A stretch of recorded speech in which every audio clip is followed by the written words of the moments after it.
Bye. Hari ni kita orang akan buat seat yang bentuk macam ni. Look at this.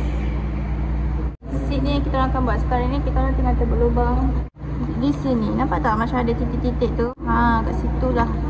So sekarang ni kita orang ada masalah sebab tanda sengit. Korang nak tengok sabar. Aku akan tunjuk. Ada masalah ke? Ada masalah je semua babi. Dekat.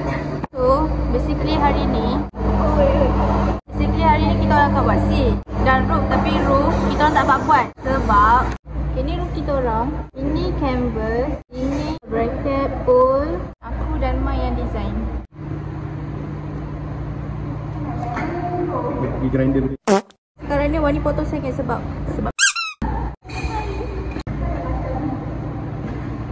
okey. Kat sana. Tempat nopal pada.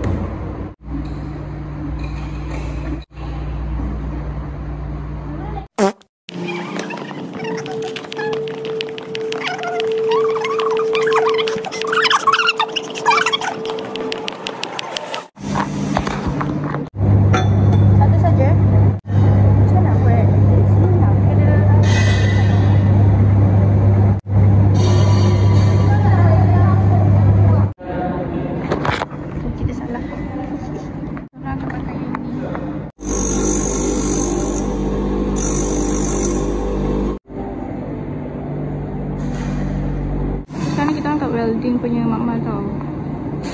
Ini mesin yang aku pakai tadi. Ngamoy bukan main? Ha? Uish. Tekatlah aku menyapu. Okey, aku sapu cepat.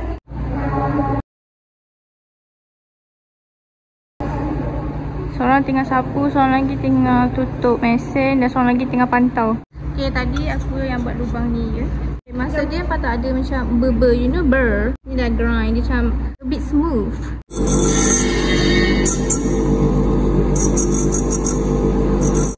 Kita sekarang tengah check untuk buat lembar support.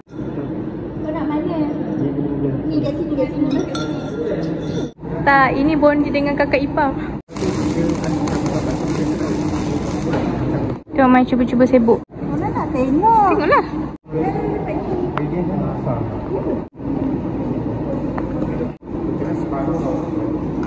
Mention weh, separuh weh dia buat. Mention. Okay, ada gaya. Ada gaya buat.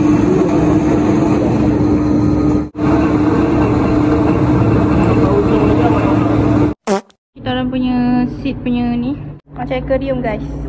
Grup lain punya ni macam Kuku kelapa, orang duduk atas sini. oh, ini macam kursi jam. Kita dah habis makan. Tengok tu betapa banyaknya kerja sampai kotor dah kita buat. Here my fingerprint. What we call benda ni? Master plan. Kembar Basically we are twin. Suka korang muka awam. Ini sama seperti katakan kasut tu yang pergi. Yeah. Mai, what time you back? Buat room tour. Kata Wani. Ini kata aku. Si ada tu. Siapa nama dia? My dear, Avocado. Mochi popo. Koci. Koci lah. Okay. Hai, sekarang balik video.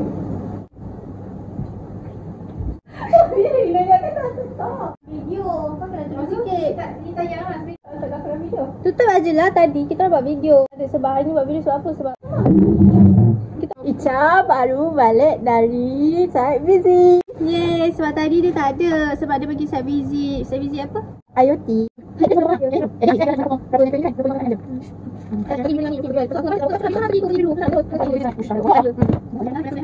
Apa?